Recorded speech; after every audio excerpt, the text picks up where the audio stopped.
பூந்தமல்லி அடுத்த காட்டுப்பாக்கம் அருகே நடந்த திருமண வரவேற்பு நிகழ்ச்சியில் 25 சவரன் நகைகளை மர்ம நபர்கள் கொள்ளையடித்து சென்றனர். மணமகள் ஸ்ரீவித்யா பீரோவில் வைத்திருந்த நகைகள் மாயமானதை தொடர்ந்து காவல்துறையினரிடம் புகார் அளிக்கப்பட்டது. இதுகுறித்து பூந்தமல்லி போலீசார் விசாரணை நடத்தி வருகின்றனர். தூத்துக்குடி அருகே லஞ்சம் வாங்கிய மின்வாரிய ஊழியர் லஞ்ச ஒழிப்பு காவல்துறையால் கைது செய்யப்பட்டார். பெரிய கடை பகுதியில் உள்ள ஜேக்கப் என்பவரிடம் மின் மோட்டார் மாற்றம் செய்வதற்காக மின்பொறியாளர் கிருபாகரன் 2500 ரூபாய் லஞ்சம் கேட்டுள்ளார். ஜேக்கப் கொடுத்த புகாரை அடுத்து கிருபாகரனை கையும் களவுமாக கைது செய்தனர் லஞ்ச ஒழிப்புத்துறை போலீசார். ராமநாதபுரம் மாவட்டம் பரமக்குடி நகராட்சியில் திடக்கழிவு மேலாண்மை திட்டத்திற்காக வாங்கிய வாகனங்கள் பயன்படுத்தப்படாமல் பாழாகி வருகின்றனர்.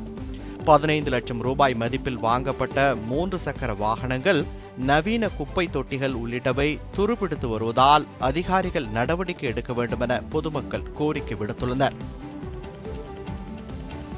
கிருஷ்ணகிரி மாவட்டத்தில் தொடர் மழை பெய்து வருவதால் விவசாயிகள் மகிழ்ச்சி அடைந்துள்ளனர். கிருஷ்ணகிரி, ஊத்தங்கரை, போச்சம்பள்ளி, பெனுகொண்டபுரம் உள்ளிட்ட பகுதிகளில் தொடர்ந்து மழை பெய்து வருகிறது. அதிகபட்சமாக பெனுகொண்டபுரம் பகுதியில் 42 மில்லிமீட்டர் மழை பெய்தது.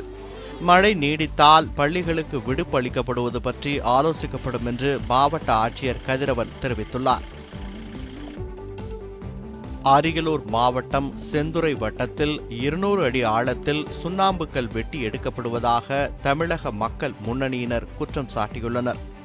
இதனால் நிலத்தடி நீர் மட்டம் குறைந்து வருவதாகவும் மக்கள் பல்வேறு நோய்களுக்கு ஆளாவதாகவும் தெரிவித்த அவர்கள் சுரங்கத்தை சுற்றி பசுமை காடுகள் உருவாக்க வேண்டுமென கோரிக்கை விடுத்துள்ளனர். மதுரை மாவட்டம் மேலூர் அடுத்த கோமதியார்புரம் பகுதியில் பொது இடங்களில் குப்பைகளை கொட்டி வருவதால் சுகாதார சீர்கேடு ஏற்படுவதாக பொதுமக்கள் புகார் தெரிவித்துள்ளனர். நகராட்சியால் குப்பை தொட்டி அமைக்கப்பட்டிருந்தும் குப்பைகளை அதில் கொட்டாமல் வெளியே கொட்டி வருகின்றனர். இதுகுறித்து நகராட்சி நிர்வாகம் நடவடிக்கை எடுக்க வேண்டுமென பொதுமக்கள் கோரிக்கை விடுத்துள்ளனர். போக்குவரத்துக்கு இடையூறாக இருந்த மாடுகளின் உரிமையாளர்களுக்கு திருத்துறைப்பூண்டி நகராட்சி அபராதம் விதித்துள்ளது.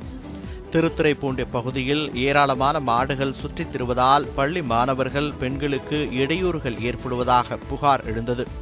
இதனை அடுத்து 30க்கும் மேற்பட்ட மாடுகளை பிடித்த நகராட்சியினர் மாடுகளின் உரிமையாளர்களுக்கு 500 ரூபாய் அபராதம் விதித்தனர். உள்ளாட்சி தேர்தலில் திமுக பெருவாரியான வாக்கு வித்தியாசத்தில் வெற்றி பெறும் என திமுக மாநில துணை பொதுச் செயலாளர் துரைசாமி நம்பிக்கை தெரிவித்துள்ளார். நாமக்கல் மாவட்டம் ராசிபுரத்தில் திமுக பொதுக்கூட்டம் நடைபெற்றது. இதில் கலந்து கொண்டு பேசிய கட்சியின் மாநில துணை பொதுச் செயலாளர் துரைசாமி, உள்ளாட்சி தேர்தலில் திமுக வெற்றி பெறுவது உறுதி என தெரிவித்தார். தூத்துக்குடி மாவட்டத்தில் வேளாண் துறை வளர்ச்சி திட்டத்தின் கீழ் நெல் இயந்திர நடவிற்காக 1 கோடி ரூபாய் நிதி ஒதுக்கீடு செய்யப்பட்டுள்ளதாக மாவட்ட ஆட்சியர் ரவிக்குமார் தெரிவித்துள்ளார். இது தொடர்பாக அவர் வெளியிட்டுள்ள செய்திக்குறிப்பில், வேலையாட்கள் பற்றாக்குறையை தவிர்க்க இயந்திர நடவு அவசியம் எனவும், இதற்காக தூத்துக்குடி மாவட்டத்தில் நடப்பாண்டில் 2000 ஏக்கர் பரப்பளவில் இயந்திர நடவு செய்ய அரசு 1 கோடி ரூபாய் நிதி ஒதுக்கீடு செய்துள்ளதாகவும் குறிப்பிட்டுள்ளார்.